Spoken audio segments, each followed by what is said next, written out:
we have this immigration problem, and I don't mean the one that Donald Trump defines as a problem or that others define as a problem on the far right who were reactionary, you know, Minutemen at the border. I'm talking about the reason we have a narrative problem around immigration and the reason we have such vitriol aimed at folks coming across the border. But keep in mind, only one border, right? The Minutemen do not camp out in boats off the coast of Nova Scotia, shooting at those crafty Canadians as they sneak into our country to take advantage of our superior health care. They don't do that. It's just down there at that other border, which I beg to remind you is an artificial border created at the outcome of a war, which was a war of aggression started on false pretense by this country. Not what they taught us in 8th grade, but now that is what happened. So really, folks are coming home. Can I get an amen? People are coming home. All right. All right. They're coming home.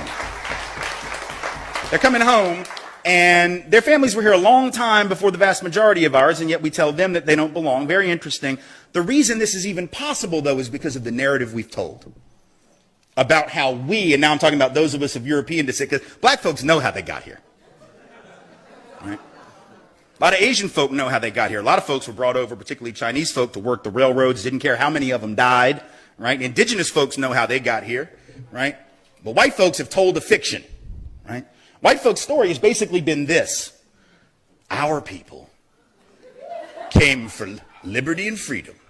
We came for principles like that. Those people are just coming for stuff. Right? That's what we say in so many words. We came for principles. They're coming for stuff. Let's clear this up. We did not come for liberty and freedom. And I know this because if we had come for liberty and freedom, we would have established liberty and freedom. And I don't just mean with regard to people of color, I mean each other. Like, white folks spent a lot of time in the colonies just trying to figure out who was the bigger witch, right? Like, we just would kill each other. Well, you know, it wasn't like one big happy white family. It was just, you're not a good enough Christian. No, you're not a good enough Christian. No, you're not a good enough Christian. Now I'm going to drown you because you're a warlock. I mean, that was the kind of, like, in a nutshell, that was the colonial experience. So that was not Schoolhouse Rock, right? Yeah, right? So we didn't establish liberty and freedom even vis-a-vis one another. Let's be honest, we came for stuff.